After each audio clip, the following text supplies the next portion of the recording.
porcentaje por venta, hay mucha heterogeneidad. Se toma en cuenta el número de viajes, no el tiempo de trabajo. Un papel importante lo representan las propinas, cuyo monto es aleatorio, no obligatorio, y con el ingreso que perciben es poco. La duración de la jornada se hace muy largo, con muchos momentos de espera sin remuneración, porque están esperando que los convoquen.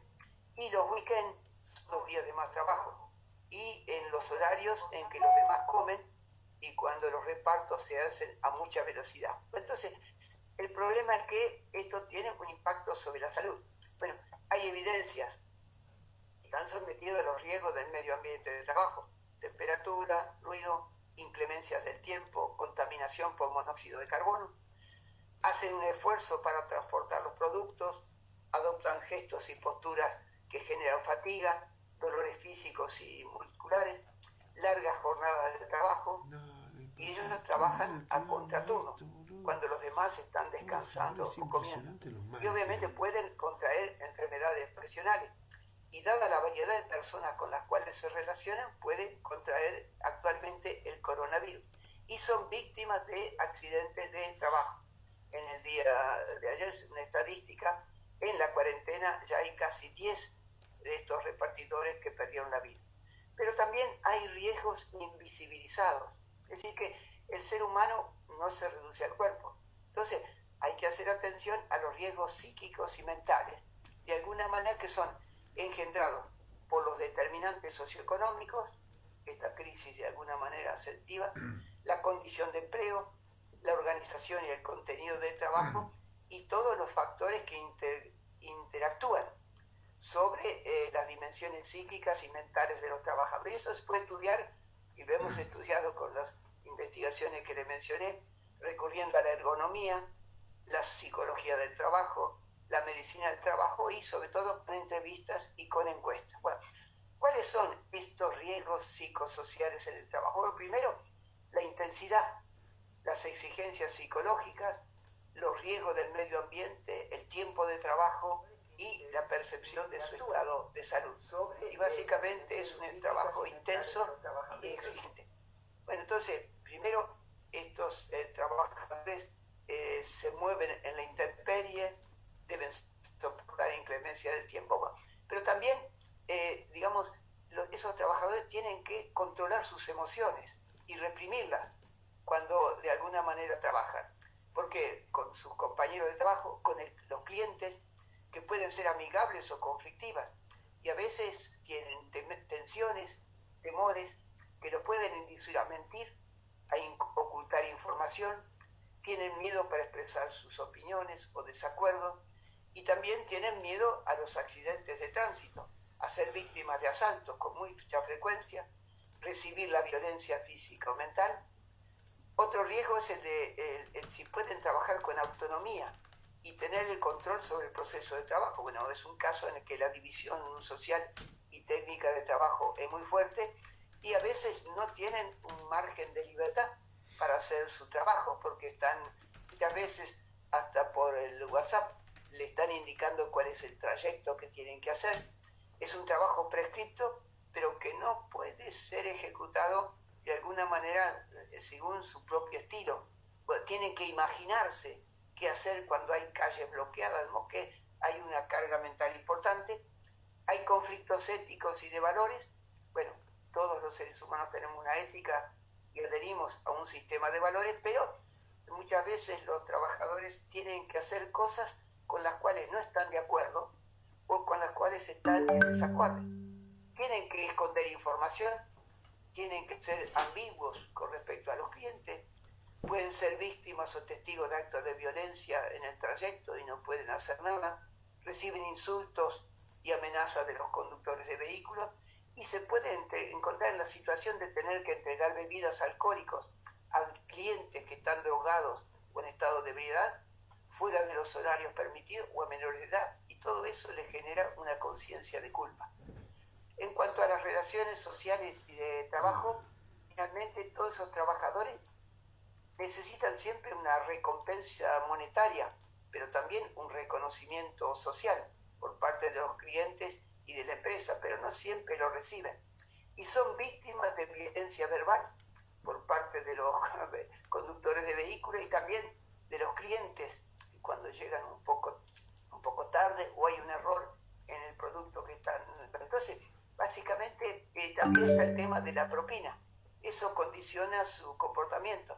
Tienen que fingir, sonreír artificialmente a aquellos que le están dando un complemento del salario. Y bueno, desde el punto de vista de la seguridad en el empleo, no tienen contrato de trabajo, no tienen estabilidad ni seguridad en el empleo.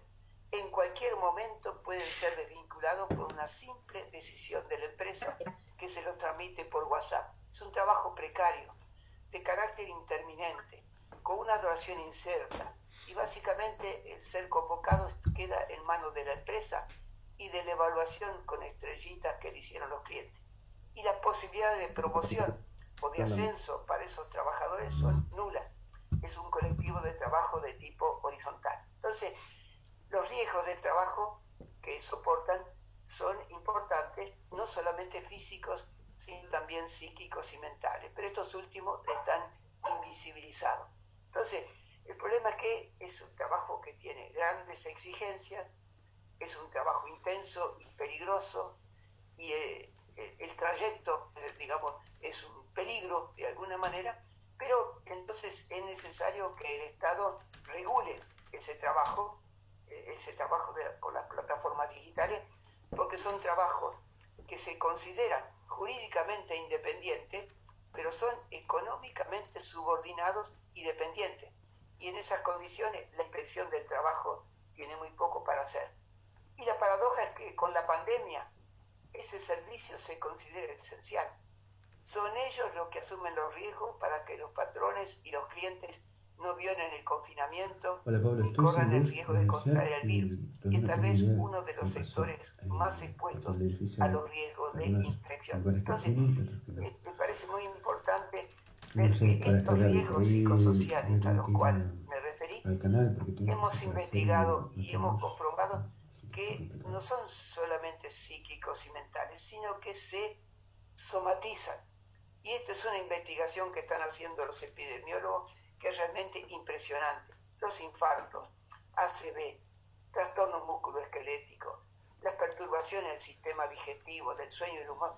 Ahí estos trabajadores sufren ataques de pánico, trastornos de ansiedad generalizados, porque sufrieron accidentes, fueron robados, atacados, y también como una búsqueda de compensación se ha visto que pueden estar predispuestos para el workoholismo, es decir, estar adictos al trabajo para estar pedaleando rápidamente, para no pensar de alguna manera en la situación. Entonces, esto es un claro ejemplo de la transformación del proceso de trabajo que produce la lógica del modo de desarrollo capitalista neoliberal que utiliza las nuevas tecnologías y que desconoce la existencia de una relación salarial. Bueno, espero de alguna manera haber hecho una síntesis de lo que contenía el artículo en Voces del Fénix y quedo a disposición de ustedes para evacuar preguntas y comentarios. Muchísimas gracias. Gracias, Julio. Muy bueno, muy claro y muy bien. Ahora la presentación de Sonia.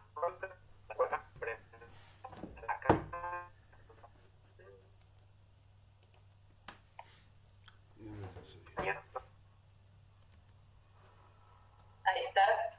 ¿Se ve? Perfecto, Sonia. Buenos días. Sí, Bueno, antes que nada, ¿sí? Bien. ¿Y se escucha bien también? Perfecto. Quería agradecer la invitación a participar del número de Voces del Fénix. Bueno, para mí es un honor. Estaba acordándome, cada vez que me nombran Fénix, me acuerdo del año 2000, que vine de Córdoba a una de las actividades preparatorias de Plan Fénix, donde estaban muchas de las personas que yo admiro. Bueno, estaban becaria, mucha gente que en ese momento no era muy habitual a los economistas plantear la necesidad de intervención del Estado para lograr un crecimiento con equidad. Era una de las cuestiones que más se defendía en ese grupo y bueno, me marcó mucho en el desarrollo de las actividades siguientes, en el trabajo en los años que siguieron hasta ahora, puesto que a ellas se planteaban las cuestiones referidas a la cantidad y calidad de empleo que había que lograr generar para salir de la crisis. Bueno, el trabajo que nosotros hicimos se refiere al futuro del trabajo, intentar un poco sistematizar los enfoques actuales en perspectiva histórica. Fue un trabajo que hicimos ya hace más de 2 años, tratando de sistematizar un poco lo que estábamos viendo, lo que se estaba diciendo en relación a esta problemática, junto con Analía Herbes y con Marcelo Delfini, el equipo de trabajo donde también está Martín Rodríguez Milio. Y bueno, este primer trabajo lo que apuntaba era justamente a ver, bueno, en el marco de estos avances, de la velocidad de las transformaciones que estamos viendo, de la aparición de tecnologías transversales, y a lo que ahora, bueno, si vamos adaptando un poco el contexto, se suma la pandemia y los efectos que esto podría tener sobre el futuro del trabajo, hacen preguntarse, bueno, hacia dónde vamos.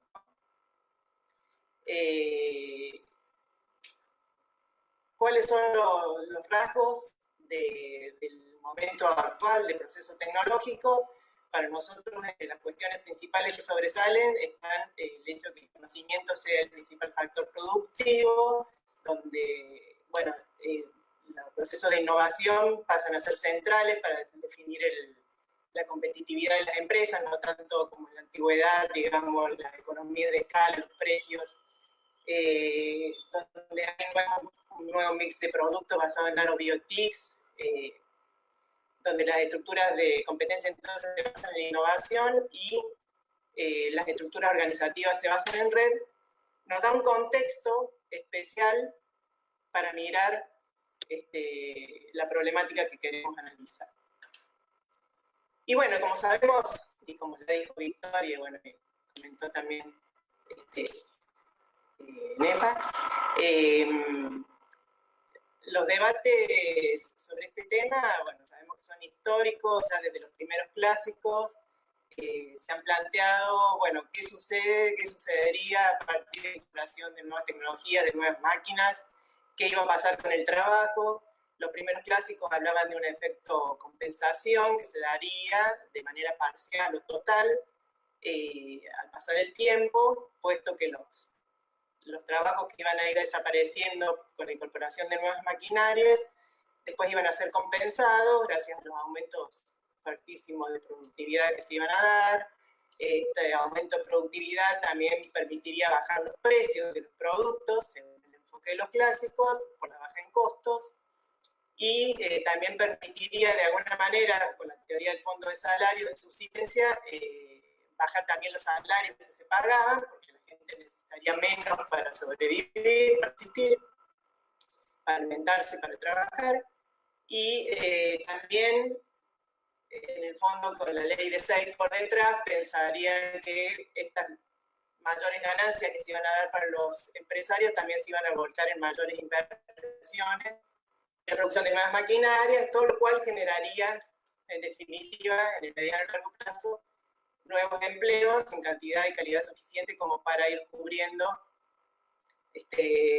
las pérdidas o compensando las pérdidas que se producen. Bueno, esta crítica también a veces mencionada como clásico Marx, un clásico bastante crítico, con su visión sistémica del capitalismo, planteaba que la compensación sería lo sumo parcial, porque la misma competencia entre capitalistas por la plusvalía llevaría a la incorporación de estas tecnologías, de nuevas máquinas, a la destrucción de empleos y, bueno, también se planteaba que no necesariamente los puestos que se generarían permitirían compensar de alguna manera a aquellos que se perdían. ¿Por qué? Bueno, se generarían problemas de desempleo estructural, dado que aquellos puestos que se destruirían tendrían, y las personas que quedaban sin trabajo no necesariamente tenían las competencias o las calificaciones necesarias como para ocupar los nuevos puestos, tampoco necesariamente estarían en los mismos lugares en donde se generarían las nuevas posibilidades. Y bueno, y el tiempo que llevaría poder generar esas nuevas posibilidades de empleo. Bueno, después otra de las visiones que estuvimos mirando, o sea, tratando de mirar las distintas visiones desde de la economía, cómo iban analizando esta problemática, miramos un poco la escuela marginalista, que en realidad desvió el enfoque, no se preocupó por la cuestión de la compensación, ni tampoco le preocupaba demasiado el tema del desempleo estructural, sino que más bien planteaba que se trataba de una cuestión que se podía ajustar vía precios, que ante el avance tecnológico, si se daba sustitución de capital por trabajo, bueno, la forma de conseguir que no existiera desempleo era vía ajuste de la relación entre el precio del capital y el trabajo y bajar los salarios si era necesario, y que solo se produciría desempleo ante la existencia de rigideces, ¿no?, en el mercado, que no permitiera bajar los salarios suficientes. Bueno, sabemos que esta visión fue bastante criticada, si bien todavía predomina en muchos sentidos en el enfoque económico. Ya los años previos a la Gran Depresión, bueno, Keynes y también después Schumpeter, planteaba Keynes que para el desempleo voluntario podía darse aún en procesos donde hubiera equilibrio, digamos, entre comillas, y que lo que había que fomentar era la demanda efectiva para poder compensar de alguna manera el problema del desempleo. Pero de alguna forma volvía sobre la cuestión de la compensación, ¿sí? Si bien el desempleo podía surgir por diferentes motivos, entre otros estaba el tema del desempleo tecnológico y también la necesidad de generar una demanda efectiva importante, y el rol del Estado en eso también era central. Después, desde la visión de Schumpeter, de la destrucción creativa, bueno, de las distintas innovaciones que iban surgiendo en distintos momentos, sectores y lugares, irían destruyéndose algunas actividades, destruyéndose empleo, pero a la vez generándose otras, y de esta manera no se trataría de un desempleo estructural, sino como desajustes en el tiempo que se irían cubriendo de alguna manera y compensando a la larga. Y bueno, y finalmente llegamos a los enfoques más actuales, los neo-schumpeterianos, ya desde los 80 más o menos, en donde lo que enfatizamos es la relevancia de considerar el contexto, ¿sí? Vuelve a analizarse la posibilidad de efectos de compensación, inclusive se hacen estudios empíricos donde se trata de medir si existe o no algún efecto de compensación. Claramente, cuando se mira qué pasa con la creación de nuevos productos, sí, en muchos casos se da la importancia de nuevos puestos que se generan al momento que se van destruyendo otros, pero cuando se mira el impacto de las nuevas tecnologías, sobre todo en la parte de procesos, la innovación sobre los procesos productivos, sí, también son discutibles los efectos, y claramente lo que se puede decir es que no se puede sostener que todo proceso de cambio tecnológico e innovación genere por sí mismo pérdida de empleo, sino que hay que contextualizarlo, hay que ver en qué contexto socioproductivo nos encontramos, y se privilegia también en mirar los acuerdos institucionales y el rol de las distintas instituciones para ir compensando o modificando esta realidad.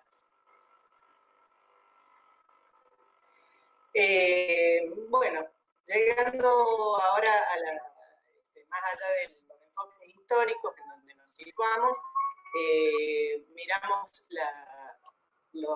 las visiones actuales, las clasificamos en visiones pesimistas y optimistas de alguna manera, y para ello tuvimos en cuenta la matriz de clasificaciones de tareas que presenta, por ejemplo, Author en sus trabajos, donde divide los tipos de tareas en aquellos que son de tipo manual, versus los que son de carácter manual o físico versus los que son de carácter cognitivo. Y también clasificando las tareas si son más de tipo rutinaria o no rutinaria, o sea, repetitivas o no repetitivas. En función de eso, se dan ejemplos de tareas, por ejemplo, de tareas manuales rutinarias, la pintura, el ensamblado, la soldadura, etc.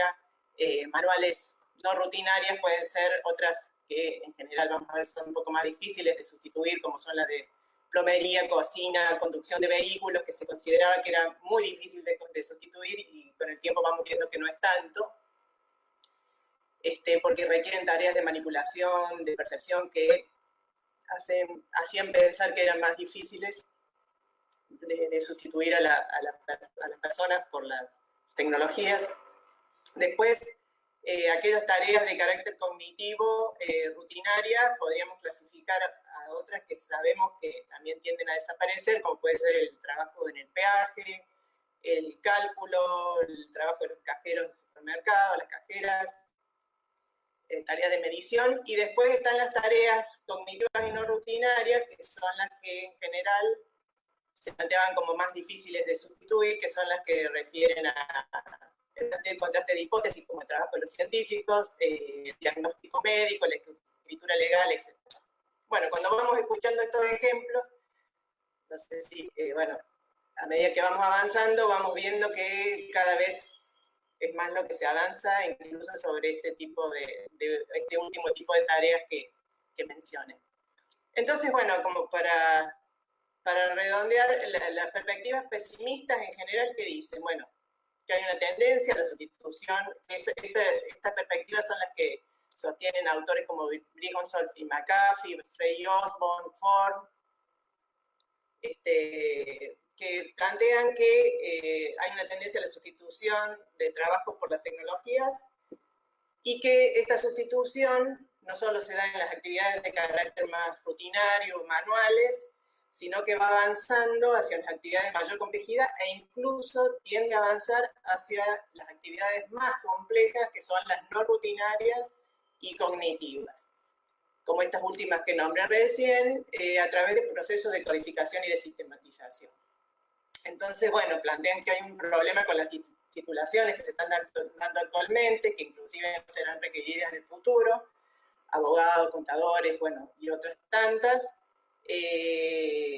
Plantean en algún extremo, o sea, los más extremistas plantean un futuro sin empleo, que hace unos años, cuando empezaron a plantearse estas cuestiones, parecía como una utopía, una distopía en realidad.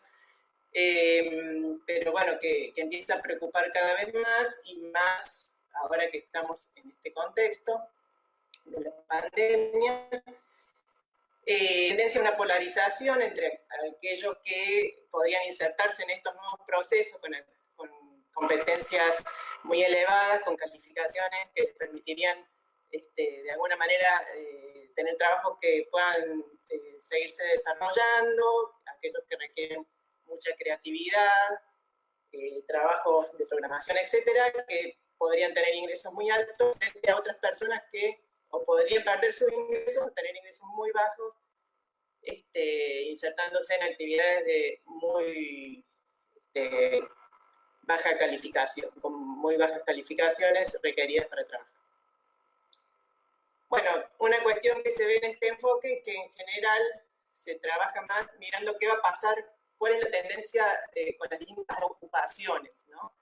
Si bien en los trabajos empíricos que se hicieron de este enfoque se consideran las actividades que componen una ocupación o los tipos de tareas que la componen, pensando si son más de carácter rutinario o no, cognitivo, manual, etcétera, para ver la complejidad, se consideran como estructuras estáticas de esas ocupaciones para analizar y para predecir qué puede pasar con esos trabajos en el futuro, si son sustituibles o no por tecnologías. Y una de las cuestiones que se ha criticado en este enfoque. Bueno, después están las perspectivas más optimistas, como las que sostienen Autor, Ernst, Gregory Sieran, Berryman y Hasbro, Newbler, bueno, los enfoques de la OIT, que el enfoque que predomina en este caso es que tenderá a haber una complementariedad entre las nuevas tecnologías y las personas, por lo cual habrá nuevas líneas de producción en cantidad suficiente, nuevos trabajadores que se van a requerir con nuevas competencias, que las estructuras de las ocupaciones van a ser dinámicas y cambiantes, que las ocupaciones con los tipos de actividades que estamos imaginando, que conocemos ahora, van a ser muy distintas, que va a haber fuertes aumentos de productividad en sectores específicos y en las actividades vinculadas, y que se van a dar efectos indirectos positivos, por lo cual va a haber efectos ingresos también muy positivos y más remuneraciones. Y a la vez, los fuertes aumentos de productividad también permitirán que se trabaje, bueno, menos horas, que haya más empleo también en actividades asociadas al ocio y al entretenimiento.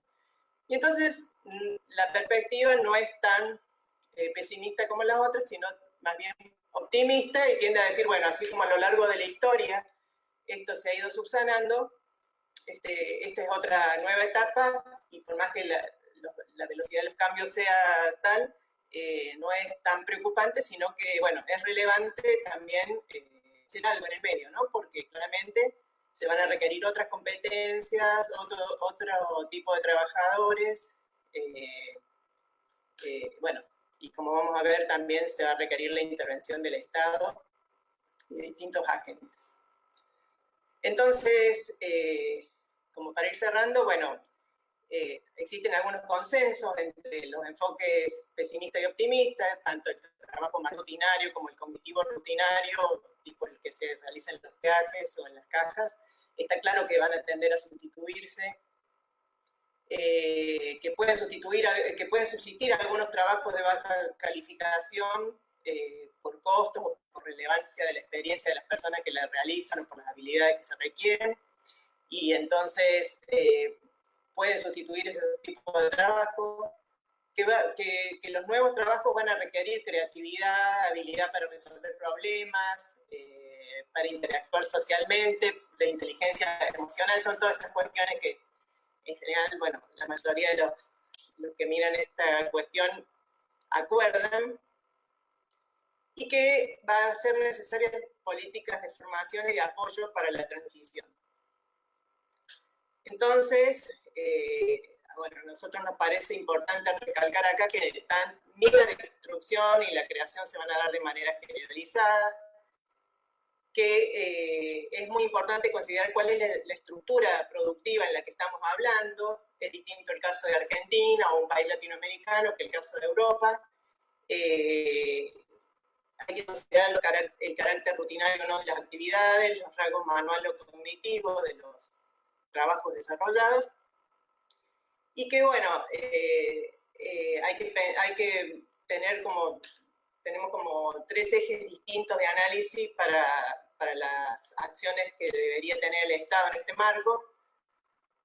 Una de las cuestiones que más preocupa es la transición, ¿sí? O sea, más allá de que pueda uno tener un enfoque optimista, está clarísimo que hay gran cantidad de sectores y de personas que van a quedar fuera de este proceso, y que no es posible a esta altura poder prepararlos para que se inserten de manera complementaria con las nuevas tecnologías, y que el avance es muy rápido, y que más allá de que países como Argentina puede estar bastante atrasado en la incorporación, y que es necesario tomar medidas ya. Y esto se agrava aún más en el contexto de pandemia. Bueno, una de las cuestiones que planteábamos como uno de los ejes era la asistencia social, pensando, por ejemplo, en la renta básica universal y otras medidas que pudieran permitir a los que no están incluidos, de alguna manera, subirse a este proceso, ¿no? Parecía utópico en el momento que lo planteamos, y bueno, y ahora sabemos que eso se está discutiendo en distintos países, y aún en Argentina ya también se está analizando de manera muy seria, porque realmente no hay muchas opciones cuando gran cantidad de la población va quedando fuera del sistema, y más en un marco como argentino también, donde prevalece también mucho la informalidad, ¿no?, como sabemos. Después, bueno, además a mediano plazo, o ya también hay que comenzar, pero pensando en el mediano plazo, es la educación y la formación, sí, ese sería el segundo eje, para desarrollar las capacidades y las competencias requeridas para que se pueda dar la inclusión de las personas, ¿sí? Pensando en la inclusión y no en una cuestión asistencialista nada más. De hecho, la renta básica universal alcanzaría para cubrir necesidades muy básicas.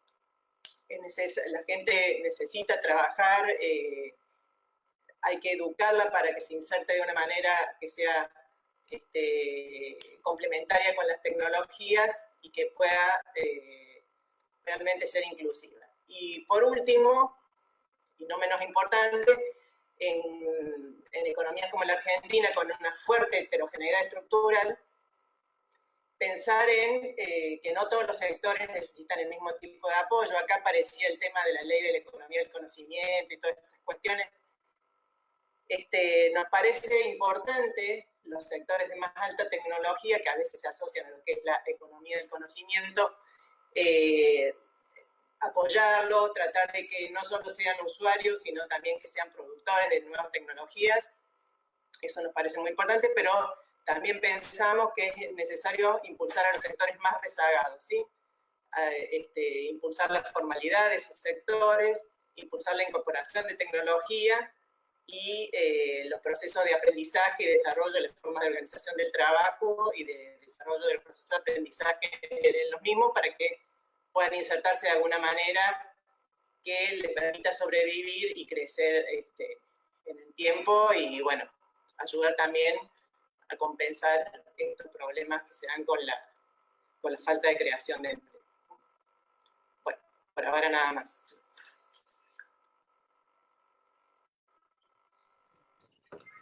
Gracias. Muy buena presentación, escuchó muy bien.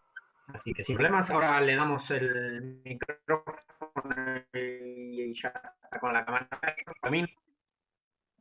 Hola. Sí, hola. Sí, Héctor, te escuchamos perfecto y te vemos muy bien. Creo que perfecto. tuvo un problema con su audio. Sí, tuve que pasar al celular para...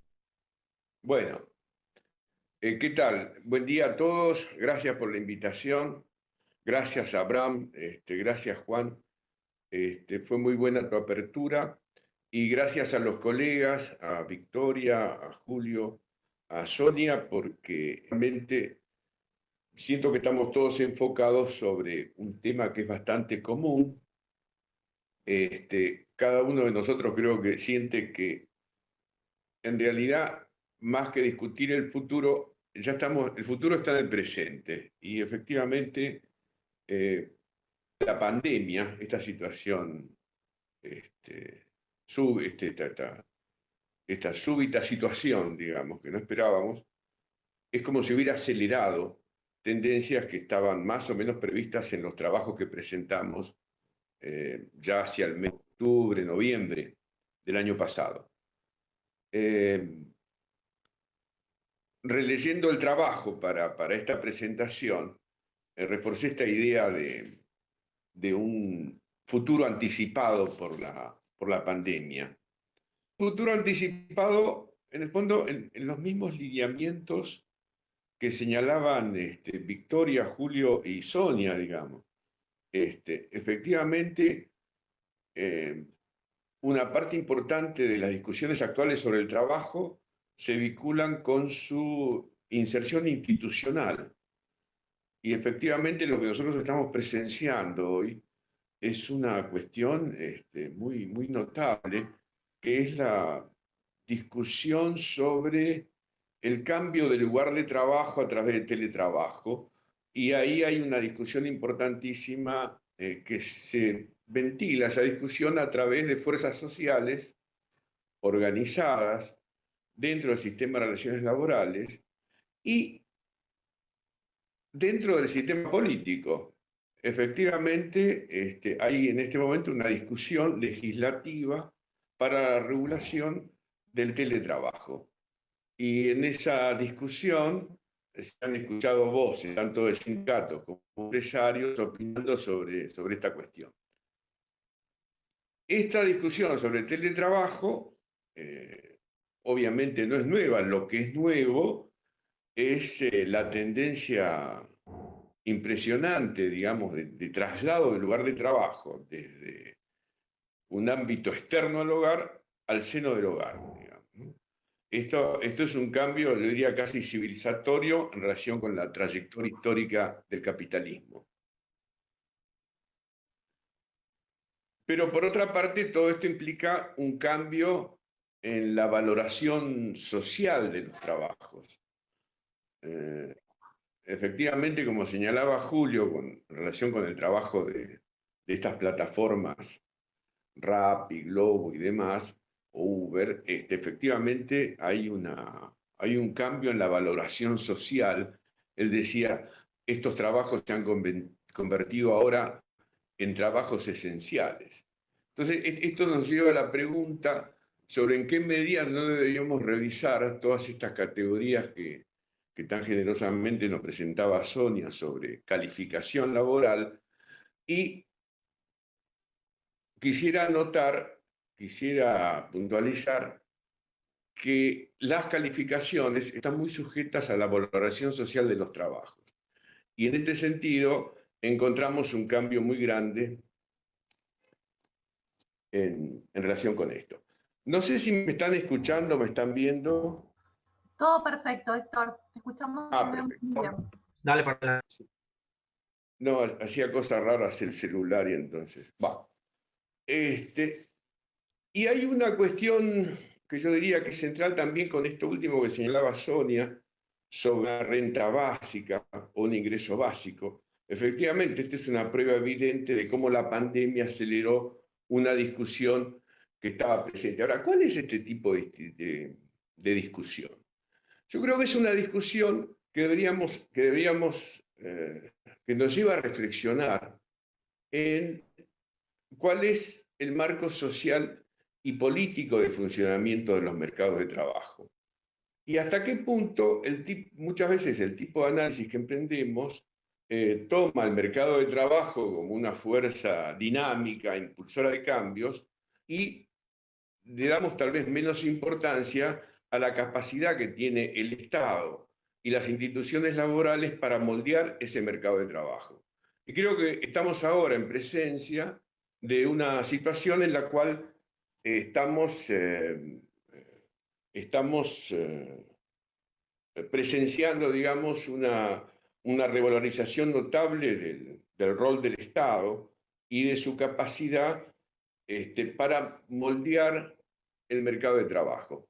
Y además una capacidad estatal que se extiende no solo a lo que nosotros llamamos mercado de trabajo formal, sino también a lo que llamaríamos el mercado de trabajo informal. Es decir, la capacidad que ha mostrado el Estado para estar llegando a través de subsidios y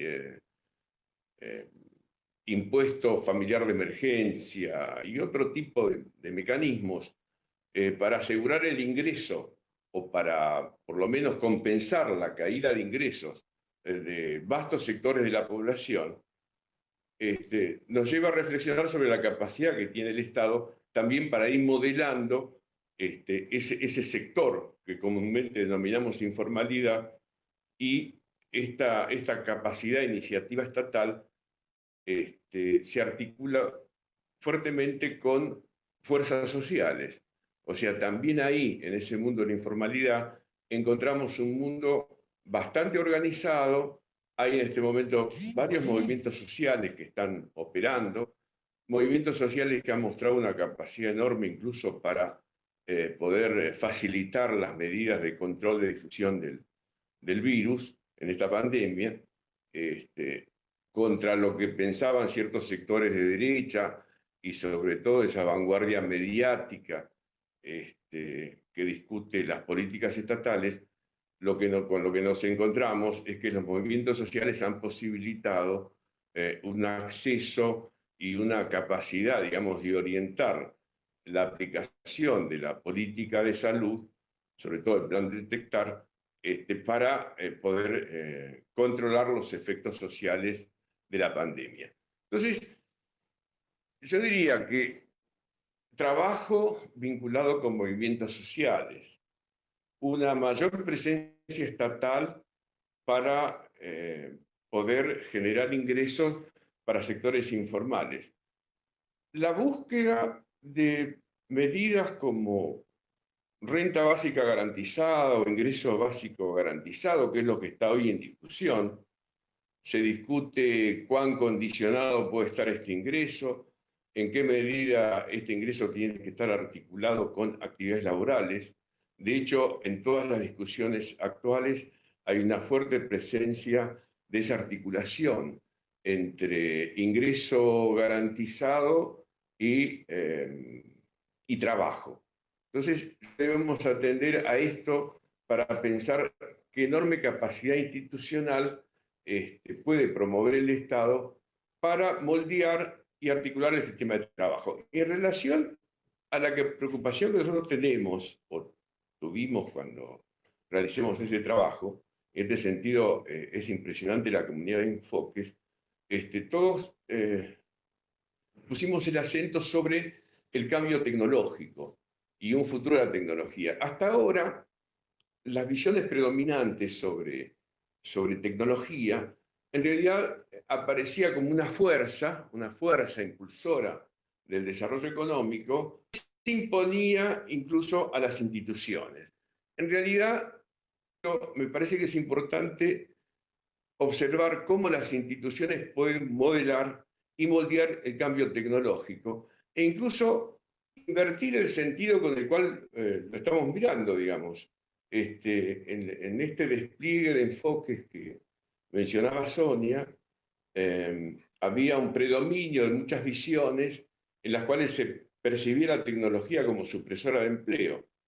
Entonces, si retomamos esa discusión que mencionábamos al principio sobre teletrabajo, vemos cómo ha cambiado radicalmente el enfoque en relación con el teletrabajo, que de ser supresor de empleos, en este momento está siendo visto como promotor de empleo, está siendo visto por su capacidad de sostener el empleo y además una vía muy notable de sostener el empleo. Bueno, en el campo educativo es algo bastante evidente, digamos. Estamos todos nosotros metidos en capacitación para poder dar cursos de otra manera e incluso incorporar muchas más gente a este tipo de actividades.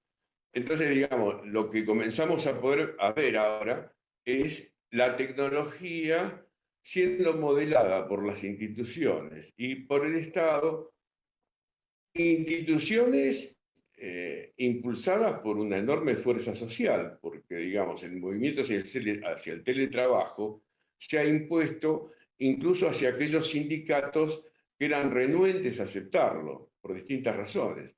En este momento, digamos, todas las encuestas que hay sobre satisfacción con el teletrabajo muestran que a pesar de todos los problemas de adaptación que genera, ahí hay una fuente importante digamos, de aceptación de esa nueva modalidad de trabajo, y suponemos que esto se va a imponer seguramente en la pospandemia, digamos, ¿no? Esa es una tendencia que llegó para quedarse. En realidad la pregunta que se está haciendo es casi la inversa, es decir, ¿qué actividades no estarían, no podrían ser modeladas por el teletrabajo? Es una pregunta importante, digamos, que nos estamos haciendo todos. Además de eso, lo que es importante es esta discusión sobre el cambio en el lugar de trabajo. ¿Por qué? Porque efectivamente en los inicios del capitalismo, una de las visiones que tenía Marx, aquí evocado por Sonia recién, era un trabajo vinculado con la posibilidad que tenía la fábrica de separar al trabajador de sus condiciones de existencia. Entonces, en este movimiento que yo llamo casi civilizatorio, es como si el trabajo ahora retornara al hogar, prácticamente en las etapas de inicio del capitalismo, allá por el siglo XVII, siglo XVIII. Entonces, el tema es que este reencuentro, digamos, del trabajo en el hogar, encuentra, digamos, un hogar atravesado por una discusión muy importante que se vincula con la igualdad de género. Digamos, en Argentina ha habido movimientos sociales muy impresionantes en los últimos años vinculados con esta discusión. Y por otra parte, el cruce de este teletrabajo, del trabajar en casa, con otra discusión que era importantísima, que tenía que ver con la de cuidado. Y efectivamente, y esto, digamos, refleja este cambio en la valoración social hacia los cuidados que antes no existía. De pronto, el trabajo de cuidado de los niños en el hogar, la necesidad de imponer estos espacios de cuidado que en el pasado se denominaban guarderías infantiles, al mismo tiempo que un trabajo cada vez más especializado para la atención de adultos mayores. Digamos, todo esto tiene un impulso enorme. Digamos, es casi una especie de laboratorio social, que bueno, es algo que en general los sociólogos decimos, nosotros no podemos hacer esto, pero lo está haciendo la crisis en este momento, y es realmente interesante ir observando estos fenómenos. Y lo que es impresionante, cómo las propias fuerzas sociales, los sindicatos, han encontrado la posibilidad de movilizarse políticamente para regular este tipo de situaciones. Entonces está la discusión sobre el teletrabajo, y lo que estamos esperando ahora es sobre todo una discusión en el plano, digamos, de los movimientos feministas para plantear con mucha fuerza la situación, la economía del cuidado en el futuro de la pospandemia. Entonces, efectivamente, contra lo que podría pensarse, a pesar de que estos trabajos se hicieron en noviembre, octubre del año pasado, yo creo que podría suscribir varias de las conclusiones del trabajo que presenté, porque si uno piensa cuáles son las tendencias actuales que se están consolidando, la primera es la de sostener la articulación del salario con las protecciones y garantías del estado de bienestar y contra la precariedad laboral impulsada por la financiarización de la economía. Hay una demanda importante, digamos, se trata aquí de sostener las demandas colectivas de emancipación mediante el control sobre las condiciones del trabajo. Es decir, en esto que señalaba Julio, ayer hubo una huelga generalizada de los trabajadores de reparto, de los nuevos trabajadores de reparto en toda América Latina. Toda la discusión sobre teletrabajo en este momento tiene que ver con derecho a la desconexión, con poner límites al interés empresario para explotación del trabajo sin límite de tiempo, o sea, sostener una defensa de la jornada laboral. En tercer lugar, se trata de promover la ampliación de los derechos del trabajo sobre vastas categorías de trabajadores marginados hoy de las instituciones laborales. Efectivamente, en este momento se está buscando un reconocimiento de los trabajadores de la economía popular, al mismo tiempo que se están discutiendo el ingreso básico de emergencia. En cuarto lugar, se trataba de promover la igualdad de género, no solo en la jerarquía de las organizaciones, sino a través del reconocimiento de las esferas de reproducción social del trabajo realizada por las trabajadoras. Y esto es importantísimo, porque esto nos llevaría incluso a replantear el modo con que conceptualizamos actualmente la relación trabajo-capital en el mercado de trabajo. Y por último, se trata de incrementar la participación de los trabajadores en el control de la expansión tecnológica. Son estas capacidades que permitirán orientar la construcción del futuro del trabajo. Es decir, lo que nos muestra esta situación de pandemia es que podemos social y políticamente ejercer un control sobre la construcción de nuestro futuro. Bueno, hasta aquí llegó. Gracias, Héctor. Se vio bien, muy claro.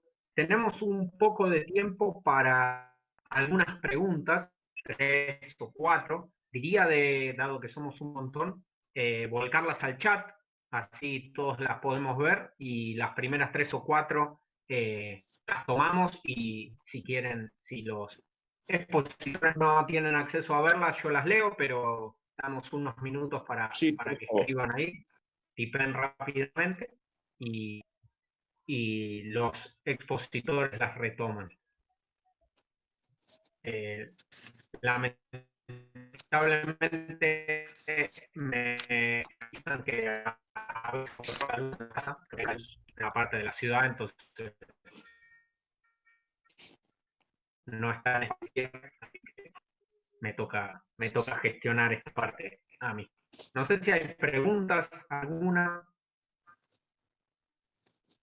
Yo tenía una, pero no quiero abusar de mi rol aquí, y entonces voy a dar espacio a que alguien tipee.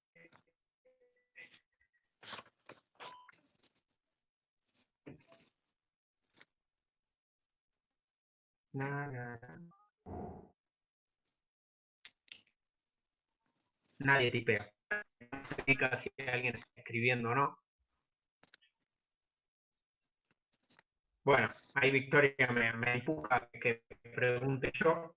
Mi pregunta es la siguiente: ¿hasta qué punto ustedes piensan, desde los diferentes trabajos que han hecho y enfoques, que habría que, o hasta qué punto las particularidades de América Latina y Argentina juegan un rol en la discusión en general? Digo, estamos muy acostumbrados a recibir un discurso del norte, del cambio tecnológico, que Sonia historizó muy bien, y la discusión es, estamos en un momento donde Argentina tiene una baja productividad, una heterogeneidad productiva, además tenemos un salario muy deprimido en términos históricos para Argentina y en términos internacionales.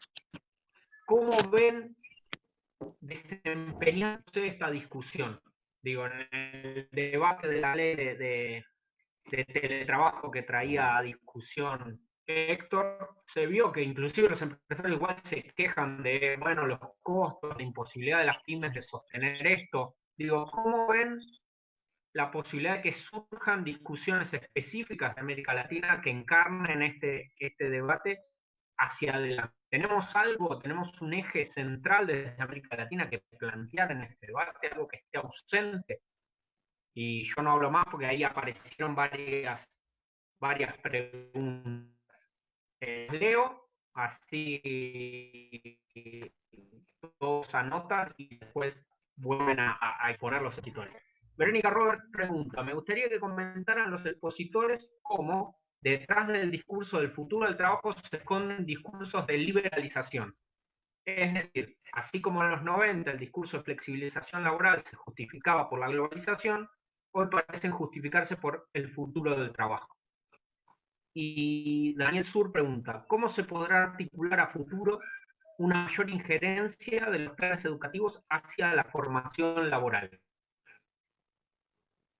Entonces, esas 3 preguntas, la mía, de qué rol puede tener en la discusión en América Latina, sus especificidades, qué hay que aportar, qué falta. La pregunta de Verónica, en términos de si el futuro del trabajo parece ser una forma de imponer la liberalización y la flexibilización, como antes fue la globalización, y Daniel, que pregunta sobre la relación entre la educación y la formación laboral en este proceso de transición.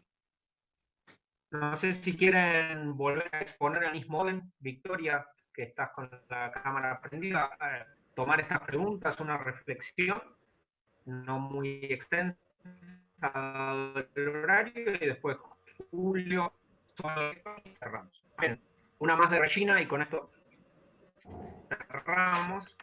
Específicamente para Victoria, dice: en el cambio tecnológico, además de la automatización, la inteligencia artificial, ¿qué otros aspectos no tienen en cuenta los sindicatos en esta discusión?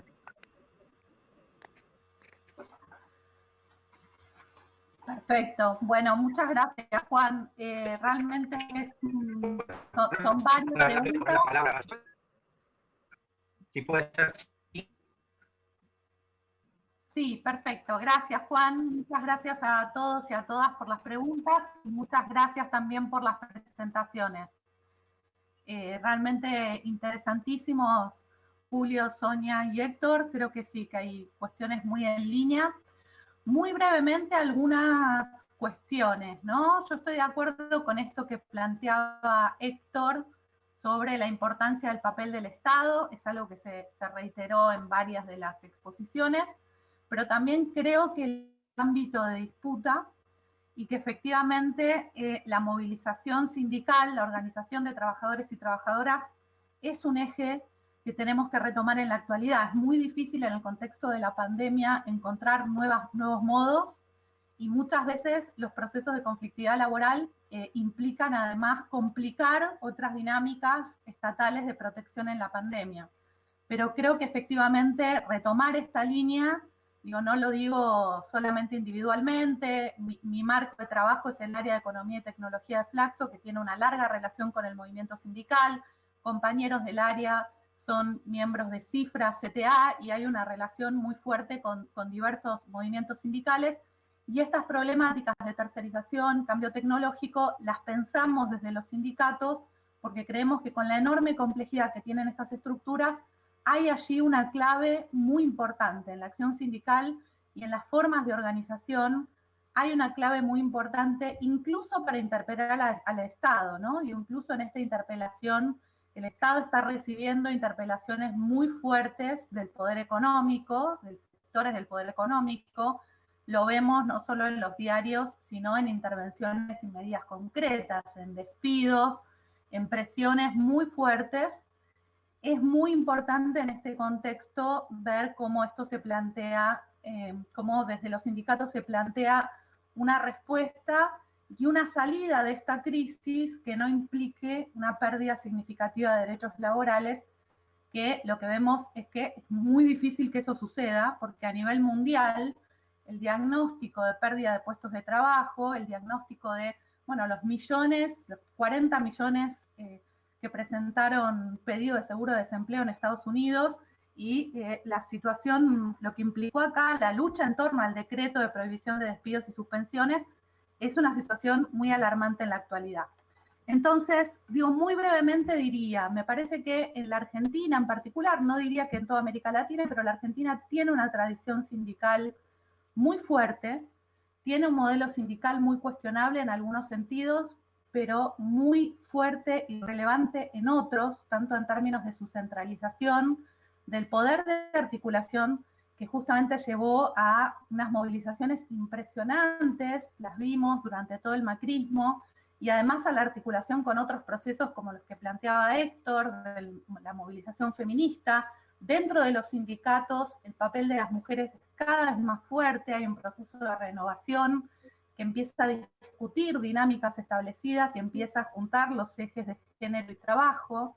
Y creo que todo eso tiene una fortaleza enorme para evitar que efectivamente la situación actual sea el camino de un empeoramiento de condiciones, tanto para los trabajadores esenciales, como para los que estamos haciendo teletrabajo, como para los que se enmarcan en la economía de plataformas. Hay ahí, me parece, un papel central para los sindicatos, para las formas de organización de trabajadores y trabajadoras, que es lo que me obsesiona enmarcar y encontrar.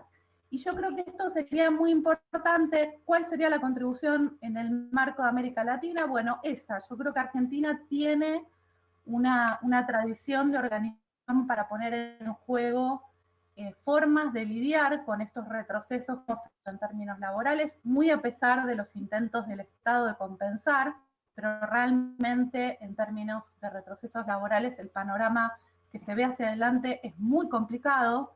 Entonces creo que ahí hay un papel para los sindicatos y esto ayuda también a pensar lo que planteaba Verónica, ¿no?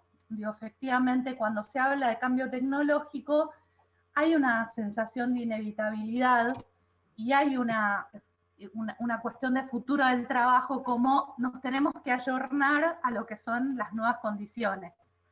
¿Cómo se hace para que eso no sea un camino de liberalización y de pérdida de derechos? Creo que dando la disputa.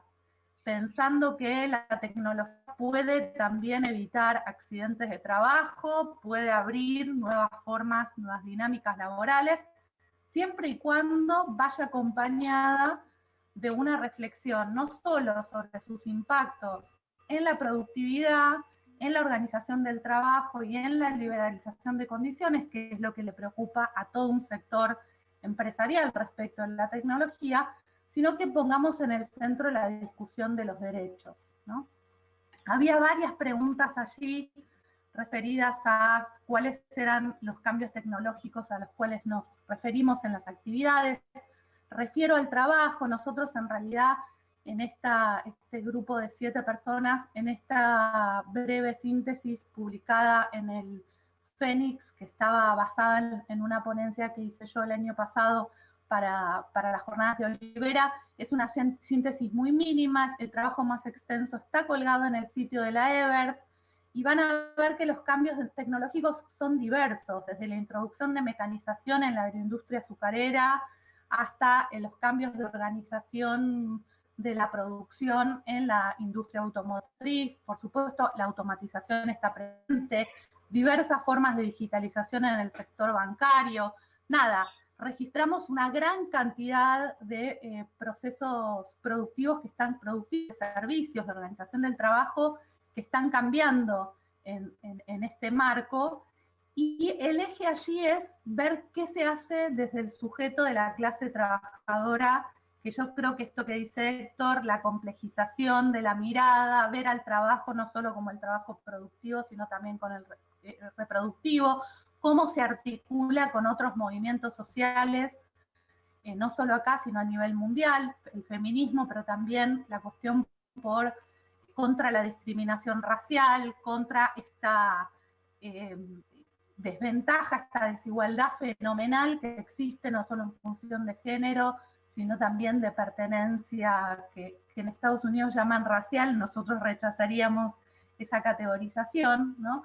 Étnica o vinculada a eso, a lo que se denomina raza en algunas culturas y en algunos lugares. Efectivamente, creo que ahí hay una potencialidad, pero diría, me parece que el Estado tiene un papel que cumplir, pero que ese papel que cumple el Estado va a depender de la capacidad de interpelación, de la capacidad de movilizar los recursos, las estrategias, la acumulación, que yo creo que está ahí, y que en el caso argentino es particularmente valiosa, no solo en términos de estructuras sindicales, sino también de organización de base, ¿no? Y esto que plantea Héctor respecto a los lugares de trabajo es muy importante, pero bueno, todo lo que planteó Julio respecto a las condiciones de la economía de plataformas se puso en cuestión cuando estos trabajadores de plataformas se reconocen como trabajadores y trabajadoras, ponen en juego las tradiciones de organización, arman un sindicato, como es la Asociación de Personal de Plataformas, dan la disputa en un terreno sindical, recurren a la huelga, ¿no? Creo que ahí, en la movilización y en los recursos que tenemos acumulados y que muchas veces no vemos, no es común la huelga general. Esto que pasa en la Argentina, de que no vuela un avión y se paraliza absolutamente todo el transporte, es excepcional. Creo entonces, hablando, Juan, de cuál sería el aporte, creo que ahí hay una potencialidad en términos de poder pensar estos desafíos en términos de derechos laborales y ver estrategias para que un avance tecnológico no implique una pérdida en este terreno. Muchas gracias. Bueno, muchas gracias, Victoria. Yo lo que diría es que desde una... ¿Me escuchan? Sí. ¿Me están escuchando? Sí, sí. Perfecto, Julio, te escuchamos muy bien. Sí, entonces, desde una perspectiva de largo plazo, es decir, yo quisiera situar en las transformaciones que está experimentando el capitalismo desde mediados de la década de los 70. Es desde ahí que surge un nuevo modo de desarrollo que tiene una lógica. Y, digamos, lo importante es que yo diría que la lógica de las empresas capitalistas de esa época es tratar de reducir al máximo posible el trabajo que esté regulado por los contratos de duración por tiempo indeterminado con garantías de estabilidad y de seguridad.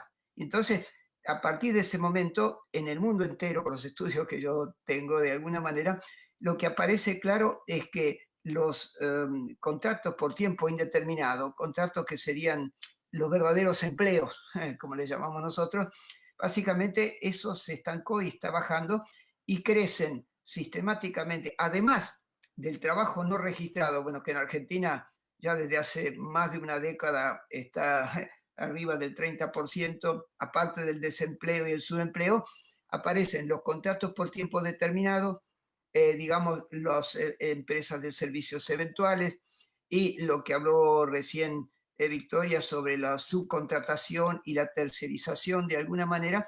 Bueno, todo eso está creciendo y si uno mira los datos de la EPH o los datos de CIPA, lo que está claro primero es que, digamos, no es que desaparece el trabajo, ¿no? El trabajo no va a desaparecer nunca, ya nadie más habla del fin del trabajo. El trabajo no va a desaparecer nunca, pero los contratos por tiempo indeterminado se reducen y lo único que crecen son los trabajos que se les llaman de tipo precario, es decir, los que quedan directa o indirectamente fuera del ámbito del derecho del trabajo, como si este nuevo modo de desarrollo capitalista es tendiente a la deslaboralización.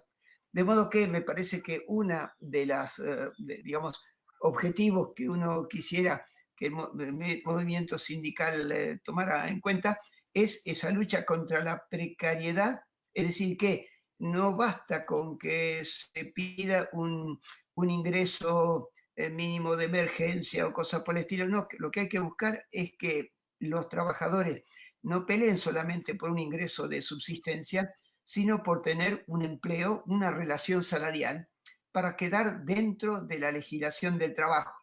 Y yo que, como, bueno, el momento, no sé cómo va a terminar esta pandemia, pero básicamente lo que se habló hace un rato, el trabajo de cuidado, bueno, ahí el trabajo de cuidado es una cantera de empleo.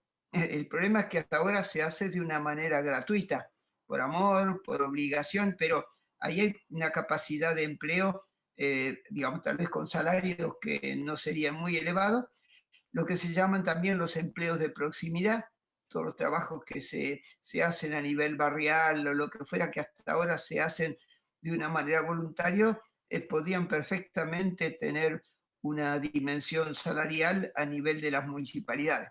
Primero uno. Segundo, el tema de, se habló, bueno, del cambio tecnológico, etc. Yo haría una reflexión. Lo primero, desde hace más o menos 2 siglos, la productividad del trabajo aumentó por lo menos 20 veces, pero la jornada de trabajo solamente se dividió por 2. Es decir, que el capitalismo aprovechó este incremento de la productividad de una manera muy sabia y creo que si no hay una política en materia de la reducción del tiempo de trabajo de una manera generalizada, es muy difícil que se pueda controlar el desempleo y que pueda haber más empleo. Los países que redujeron la duración máxima legal del trabajo, bueno, de esa manera hicieron frente al desempleo. Y, digamos, bueno, primero entonces una discusión sobre el tiempo de trabajo, digamos, no políticas sociales para dar un sustento a la gente, sino una política para generar empleo y que trabajen, que tal vez que no haya nadie sin trabajo, que trabajen todos, aunque trabajen menos horas, por la virtud que tiene el trabajo como creador no solamente de valor, sino vinculado con la satisfacción personal. Y con respecto a la legislación argentina, tenemos ya la ley de riesgo de trabajo que viene de la época de Menem, quedó, se cambió, las AFJP se estatizaron, pero la ley de riesgo de trabajo sigue articulado con las ART, que son compañías de seguro que básicamente no buscan la prevención de los riesgos, sino que lo que buscan es, de alguna manera, reparar los riesgos que se produjeron. es una ley retrógrada de alguna manera, y cada vez que se la reformó fue para peor. Bueno, básicamente esa ley de riesgo de trabajo tiene que ser reformada, primero, para incluir de alguna manera lo que mencionaron hace un rato de los comités mixtos de salud, seguridad y condiciones de trabajo, no solamente higiene y seguridad.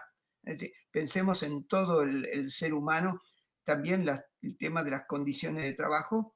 Esa ley está solamente presente en la provincia de Santa Fe, la llevó adelante el compañero Wiener, que falleció hace unos días, en la provincia de Buenos Aires, pero se aplica de una manera parcial. Y si uno mira la lista de esas enfermedades, no van a encontrar una sola enfermedad de tipo psíquico y mental que sea reconocida. Es decir, que es una ley que solamente mira el cuerpo humano. Es decir, no es una ley humanista, mira solamente el cuerpo humano. Y cada vez más hay enfermedades provocadas por el trabajo, digamos que son de tipo psíquico y mental. Las depresiones, de alguna manera, y hay muchas más enfermedades que todavía en Argentina no se le encuentra la relación con el trabajo. Y eso me parece que es el tercer campo de lucha que tendrían que tener los sindicatos, obviamente, además del aumento salarial y cosas por el estilo, pero me parece que el empleo, de alguna manera, la reducción de la jornada de trabajo y la inclusión de los riesgos de tipo psíquico y social en la legislación de trabajo. Y yo diría que, digamos, cuando hablamos de un movimiento de tipo nacional o internacional, es importante poner acento en la democratización de las empresas. Es decir, que no puede ser que la democracia se pare en la puerta de las fábricas. No. Y tenemos, yo lloro cuando leo la Constitución, el artículo 14 bis, bueno, y nadie trata de instaurar la democracia dentro de las empresas invocando a la Constitución Nacional. Bueno, me parece que es un país un poco particular el nuestro, y con esto termino. Gracias.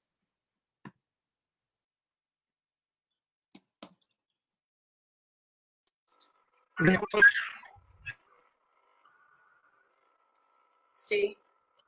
Hola, ¿quieren que respondo yo ahora?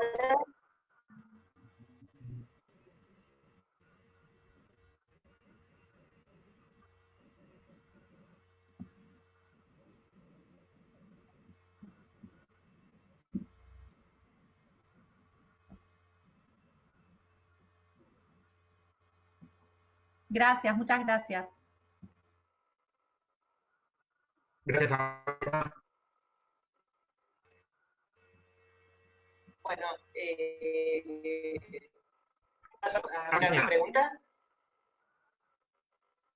Perfecto.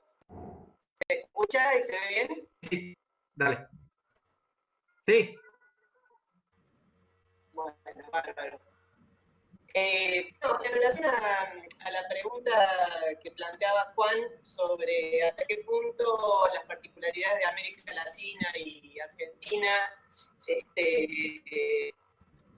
tienen algo que ver, o digamos, ¿qué podemos decir en relación a las particularidades de América Latina? Nosotros, estudiando la relación de las empresas en Argentina, sabemos que no estamos en punta de la ola, digamos, y que gran parte de los sectores en este marco de heterogeneidad estructural están en una situación bastante más atrás, inclusive tampoco, cuando miramos las formas de organización del trabajo, vemos que en todos los casos estemos en términos de lo que podríamos llamar el post-Fordismo. Muchas empresas que aún están bastante más atrasadas en la adopción de las nuevas formas de organización del trabajo. Y lo que uno puede decir es que más allá de que en Argentina estemos un poco más atrasados y este proceso de sustitución y de avance de las nuevas tecnologías puede estar un poco atrasado, las empresas se van encontrando con esa disyuntiva. A medida que necesitan producir más, cuando necesiten nuevamente producir más, termine un poco este contexto, se encuentran en la disyuntiva de reemplazar o no reemplazar trabajadores con la incorporación de maquinaria o de nuevas tecnologías. Y la verdad que el fenómeno está avanzando muy rápidamente también en Argentina. Así que yo creo que no es una cuestión menor, más allá de que nos dé el contexto en que nos estamos moviendo, nos dé un poco más de tiempo que quizá en otros países donde los avances son mucho más rápidos. Y justamente esto nos brinda una posibilidad. Por un lado, para el sistema de educación formal, como decíamos, donde habría que enfocar el desarrollo de competencias que permitan a los trabajadores insertarse de una manera complementaria dentro del nuevo contexto. Pero también la forma de trabajo en las empresas, ¿sí? Ahí sería bueno también promover el rol sindical, lograr este tipo de cuestiones, darle una mayor participación a los trabajadores, permitir la formación en los lugares de trabajo, dar más énfasis en eso, el trabajo en equipo, a formas de rotación planificada, a que también se contribuya a que los trabajadores vayan aprendiendo y vayan teniendo capacidades para programar, y distintas cosas que los preparan de una manera mejor, inclusive en este contexto donde, como señalaba Julio recién, bueno, la tendencia a la deslaboralización y a que no existan estos contratos por tiempo indeterminado, que cada vez sean más inestables las relaciones laborales, que los trabajadores puedan estar preparados para enfrentarse a ese nuevo contexto y a generar sus propias posibilidades de empleo en un marco donde, si bien uno puede pedir que se contemple las posibilidades de relaboralización y de incluirlos en el tema laboral con contratos mejores, no sé, desde nuestro punto de vista también es bastante incierto, más en el contexto en que nos encontramos. Eso es muy futuro, ¿no? Y bueno, no sé si con respecto a lo que planteaba Verónica, sí, claramente los discursos tienden a mostrar, muchos de los discursos tienden a mostrarlo como algo que indudablemente va a pasar, y a lo sumo enfatizan un poco en el sistema educativo, pero le da muy poco peso a esto que por el futuro no está escrito, digamos, el rol de los distintos agentes, de hacer acuerdos, de buscar un rol más activo del Estado, y también que los distintos actores involucrados vayan buscando soluciones alternativas para este tema y para una mejor inserción en el marco de las nuevas tecnologías para los trabajadores, me parece central.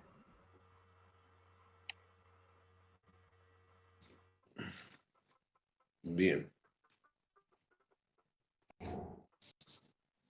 Sí. Héctor, pero vos y después Abraham quería decir unas palabras. Bueno. Entonces empiezo. Juan. Dale, Héctor, adelante. Bueno. Sí. Con respecto a la pregunta de Juan sobre Argentina, de América Latina y del mundo, bueno, en realidad se podrían decir las dos cosas, digamos.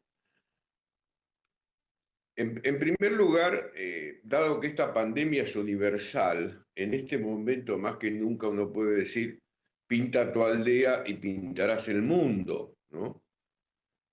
Apelando a aquella frase que atribuida a Tolstoy, digamos. Pero al mismo tiempo hay una discusión muy intensa hoy sobre cuáles son los caminos de salida de esta crisis. Y esto sí tiene que ver con la discusión sobre el futuro del trabajo. Hay una nota hoy muy interesante que recomiendo mirar, que es una nota que salió en New York Times, que lo trae el diario La Nación. Ofrece una mirada comparativa sobre la salida de la pandemia en Estados Unidos, la potencial salida de la pandemia en Estados Unidos y la potencial salida de la pandemia en Europa, en los países europeos. Y la pregunta era en qué países se puede dar una mayor o menor recuperación. Entonces, bueno, los articulistas, creo que son norteamericanos sobre todo, están mirando sobre todo Europa y dicen, no, Europa posiblemente salga más rápido. En Europa se preservó mucho el empleo, a pesar de la crisis, las medidas de contención, que en parte son similares a las que se han tomado aquí en Argentina. Es decir, el Estado salió rápidamente digamos, a prohibir los despidos, a sostener el salario, y todo ese tipo de medidas ha tendido a atenuar la tasa de desocupación en los países europeos. En cambio, Estados Unidos, que tiene un mercado de trabajo mucho más flexible, efectivamente ahí el desempleo se disparó. Y entonces, la presunción es que en la salida se ha preservado mucho más el empleo en los países europeos y es probable que salgan más rápido que en Estados Unidos. En Argentina, este tipo de discusión, yo creo que además tiene un antecedente, y es cómo salimos de la crisis de 2001, que es lo que está presente en la discusión entre nosotros. Y ahí lo más interesante de aquella salida es algo que se está planteando hoy. Digamos, pese a que todas las tendencias hablan de la caída del empleo en la industria, curiosamente lo que uno está pensando para la recuperación económica es una salida vía el aumento de la ocupación en la industria, porque es uno de los sectores que mejor se preservó. En 2001 pasó lo mismo. Pese a tener una industria que uno supone atrasada con respecto a parámetros internacionales, existía una posibilidad de ocupar a la gente en muchas actividades. Y fue el sector que más se desarrolló, más intensamente recuperó el empleo en la primera etapa después de la crisis. Y luego comenzó, sí, este proceso de aumento de la ocupación, sobre todo en actividades de servicios. Y yo creo que en este momento estamos colocados en una situación bastante similar, con todos los defectos que tenga la industria que tenemos, en industria susceptible de importaciones. En realidad lo que estamos pensando, o lo que se está pensando, es que efectivamente la salida será más rápida por este lado. Es decir, y esto va contra la idea de una especialización cerrada. En realidad, en todo el mundo se está planteando hoy la necesidad de realizar una diversidad de actividades, e incluso como motor de la posibilidad de aplicación de los cambios tecnológicos, de los desarrollos tecnológicos en la economía local. Y todo esto está acentuado además por las previsiones sobre la disminución del comercio exterior. Es decir, que en este momento, digamos, las tendencias son más favorables a un desarrollo local o nacional que a un desarrollo vía exportaciones, pero incluso vía exportaciones, en este momento varios de los sectores que están muy activos en esta crisis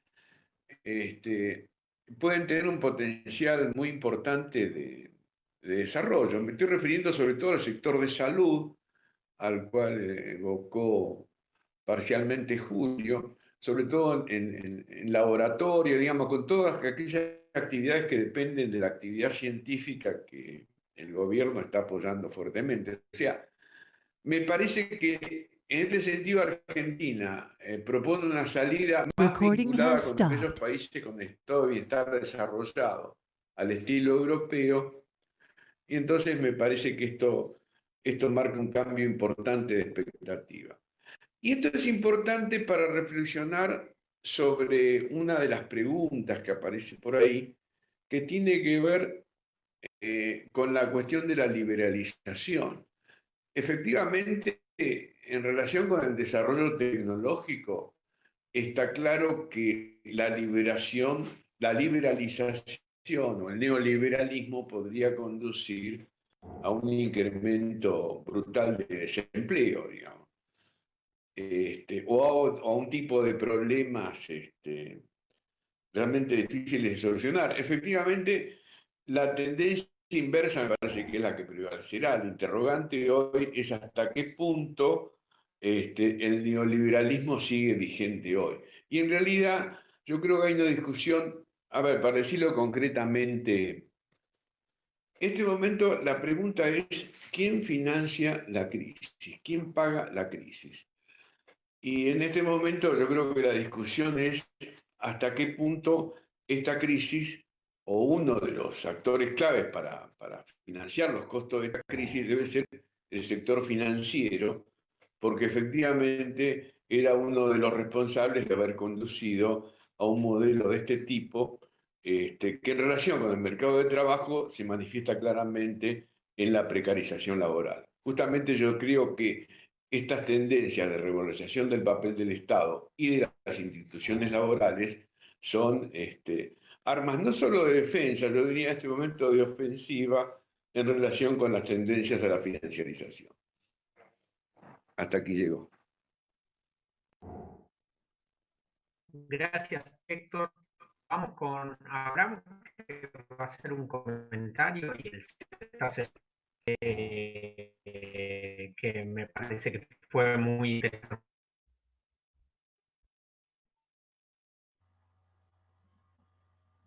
Abraham, ¿está por ahí?